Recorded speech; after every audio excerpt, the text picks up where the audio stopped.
Hello అండి. అందరికీ నమస్కారం. ఈరోజు మళ్ళీ ఒక మంచి కథతో మీ ముందుకొచ్చేసాను. కథ పేరు 'ఖాళీ కుర్చీ'. ఈ కథను రచించిన వారు యడవల్లి ఆనంద్ గారు.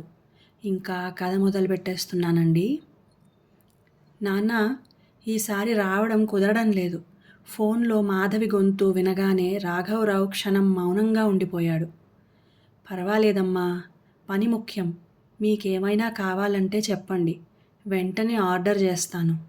నాకు కావాల్సింది ఆర్డర్లో రాదులేమ్మా. మాధవి నవ్వింది. ఏంటి నాన్న, ఈ మధ్య బాగా జోకులు వేస్తున్నారు? రాఘవరావు కూడా నవ్వాడు. ఆ నవ్వులోని బాధ ఆమెకు కనిపించలేదు. ఎందుకంటే అది వీడియో కాల్ కాదు. రాఘవరావు ఒకప్పుడు ఆ ఊర్లో పేరున్న వ్యాపారవేత్త. చిన్న దుకాణంతో మొదలుపెట్టి 20 ఏళ్లలో పెద్ద వ్యాపారం నిర్మించాడు. భార్య సుమతి ఎన్నోసార్లు అనేది, మీరు సంపాదించింది చాలు, కాస్త పిల్లలతో గడపండి అని. అప్పుడు రాఘవరావు సమాధానం ఒక్కటే, ఎవరి కోసం సంపాదిస్తున్నాను? వాళ్ల కోసమే కదా. 2 కూతుళ్ళు, మాధవి, మానస. వాళ్ల చదువుల విషయంలో ఎక్కడా రాజీ పడలేదు. మాధవి విదేశాలకు చదువుకు వెళ్లాల్సి వచ్చినప్పుడు తనకెంతో ఇష్టమైన పొలాన్ని అమ్మేశాడు. మానస పెళ్లికి అప్పు చేశాడు. మనకెందుకండి ఇంత కష్టం అని సుమతి అడిగితే, మన పిల్లలు మనకంటే బాగా బతకాలి, అదే మన సంపాదనకు అర్థం అనేవాడు. అతను కోరుకున్నట్టే జరిగింది. పిల్లలు బాగా స్థిరపడ్డారు.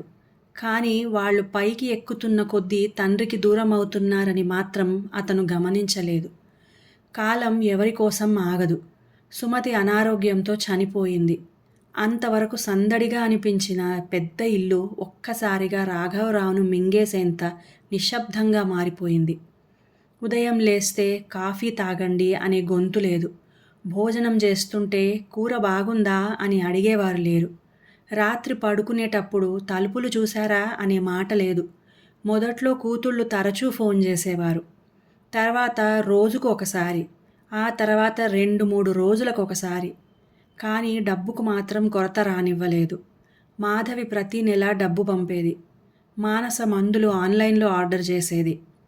ఒకసారి రాఘవరావు నవ్వుతూ అన్నాడు, మీరిద్దరూ నాకు అన్నీ పంపుతున్నారు, మీరు తప్ప. అవతల మాధవి నవ్వింది. రిటైర్ అయ్యాక మీ దగ్గరకే వచ్చేస్తాను నాన్న. అప్పటి వరకు నేను రిటైర్ కాకుండా ఉండాలా అమ్మా? ఏంటి నాన్న అలా మాట్లాడతారు? మాట మారిపోయింది. కానీ తండ్రి మనసులోని మాట మాత్రం అక్కడే ఆగిపోయింది. ఒకరోజు రాఘవరావు తనంతట తానే వృద్ధాశ్రమంలో చేరాడు. కూతుళ్ళు అభ్యంతరం చెప్పారు. నాన్న, మంచి కేర్ టేకర్ పెట్టిస్తాము. రాఘవరావు నవ్వాడు. నాకు కేర్ టేకర్ కాదు, మాట్లాడడానికి మనుషులు కావాలి.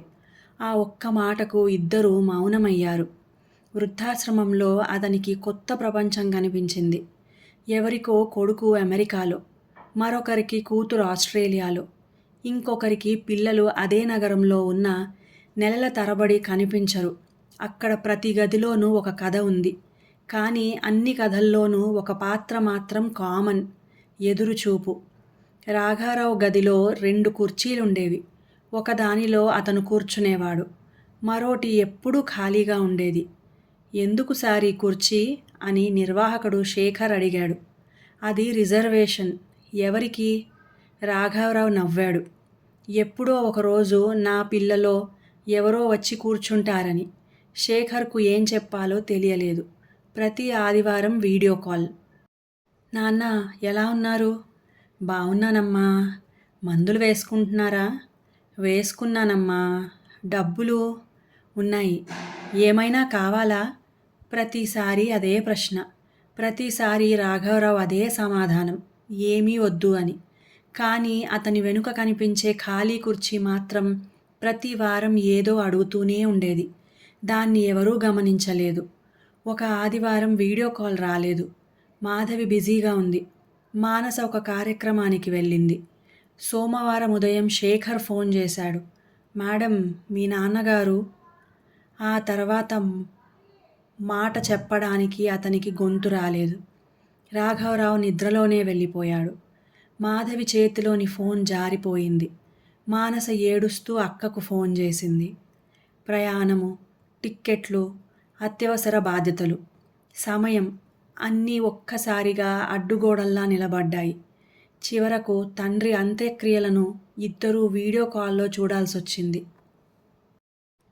చితిమంటలు ఎగిసిపడుతున్నాయి. మొబైల్ స్క్రీన్పై ఇద్దరు కూతుళ్ల కన్నీళ్లు. జీవితమంతా వాళ్ల భవిష్యత్తు కోసం పరిగెత్తిన మనిషి చివరకు వాళ్లకు కొన్ని అంగుళాల స్క్రీన్లో కనిపిస్తున్నాడు. అంత్యక్రియలు పూర్తయ్యాక శేఖర్ అన్నాడు, మేడం, మీ నాన్నగారు మీకోసం ఒక వీడియో పెట్టారు. వీడియో ప్రారంభమయ్యింది. స్క్రీన్పై రాఘవరావు, వెనుక అదే ఖాళీ కుర్చీ. మాధవి, మానస, మీరు ఈ వీడియో చూస్తున్నారంటే నేను మీకు కనిపించని చోటుకు వెళ్ళిపోయానన్నమాట. ఇద్దరూ ఏడవటం మొదలుపెట్టారు. ఏడవకండి, మీ మీద నాకు కోపం లేదు. మీరు నన్ను నిర్లక్ష్యం చేశారని కూడా నేను అనుకోను. డబ్బు పంపారు, మందులు పంపారు, ప్రతి వారం ఫోన్ చేశారు, మీ బాధ్యతలన్నీ చేశారు. కానీ నా వెనుక ఈ కుర్చీ కనిపిస్తోందా? మాధవి ఒక్కసారిగా స్క్రీన్కు దగ్గరయ్యింది. 6 నెలలుగా ప్రతి వీడియో కాల్లో అది మీకు కనిపిస్తూనే ఉంది. మీలో ఎవరో ఒకరు వచ్చి నా పక్కన కూర్చుంటారని పెట్టుకున్నాను. కానీ అది ఖాళీగానే ఉండిపోయింది. రాఘవరావు కాసేపు మౌనంగా ఉన్నాడు. తరువాత చిన్నగా నవ్వాడు. ఒక విషయం ఆలస్యంగా నేర్చుకున్నానమ్మా. డబ్బు పంపడానికి బ్యాంక్ యాప్ చాలు. ప్రేమ పంపడానికి మాత్రం మనిషి రావాలి. మీరు సంతోషంగా ఉండండి, అదే నాకు కావాలి. వీడియో ఆగిపోయింది. మాధవి మాత్రం స్క్రీన్నే చూస్తూ ఉండిపోయింది. 10 సంవత్సరాలు గడిచాయి. మాధవి రిటైర్ అయ్యింది. ఆమె కొడుకు ఆదిత్య విదేశాల్లో పెద్ద ఉద్యోగంలో స్థిరపడ్డాడు. ప్రతి నెల తల్లికి డబ్బు పంపుతాడు. ఖరీదైన మందులు ఆర్డర్ చేస్తాడు. వారానికి 2 సార్లు వీడియో కాల్ చేస్తాడు. ఒకరోజు మాధవి పుట్టినరోజు వచ్చింది. ఉదయాన్నే పెద్ద కేక్ డెలివరీ అయ్యింది. పూల బొకే వచ్చింది. కొత్త ఫోన్ వచ్చింది. సాయంత్రం ఆదిత్య వీడియో కాల్ చేశాడు. హ్యాపీ బర్త్డే అమ్మా, నా గిఫ్ట్స్ వచ్చాయా? చాలా నచ్చాయి నాన్న. ఇంకేమైనా కావాలంటే చెప్పు, ఆర్డర్ చేస్తాను. మాధవి ఒక్కసారిగా మౌనమయ్యింది. ఎక్కడో ఎప్పుడో అదే మాట. మీకేమైనా కావాలంటే చెప్పండి నాన్న, వెంటనే ఆర్డర్ చేస్తాను. ఆమె గుండె ఒక్కసారిగా బరువెక్కింది. ఆదిత్య, చెప్పమ్మా, ఈసారి నువ్వు వస్తావా? 4 రోజులు నా దగ్గరుండి వెళ్ళు. ఆదిత్య ముఖం మారింది. అమ్మా, రావాలని నాకు చాలా ఉంది, కానీ ప్రాజెక్ట్ చాలా క్రిటికల్. ఇంకో 2 నెలల్లో చూద్దాం. నీకేం కావాలో చెప్పు, పంపిస్తాను. మాధవి సమాధానం చెప్పలేదు. నెమ్మదిగా తల తిప్పింది.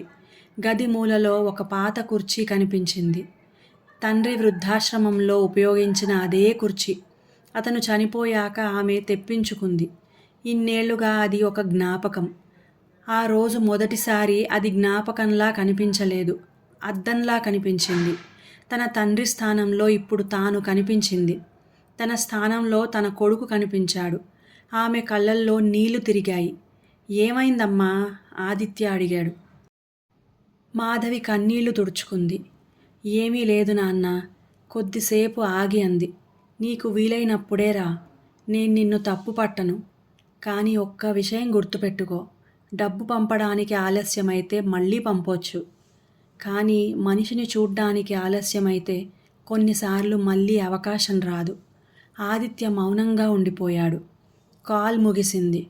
మాధవి నెమ్మదిగా నడిచి ఆ ఖాళీ కుర్చీలో కూర్చుంది.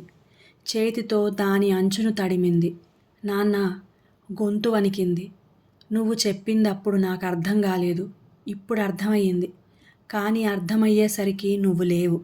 గదిలో ఎవరూ లేరు. ఆమె ఎదురుగా మొబైల్ మాత్రం వెలుగుతోంది. మాధవి దాన్ని ఆఫ్ చేసింది. గది చీకటయ్యింది.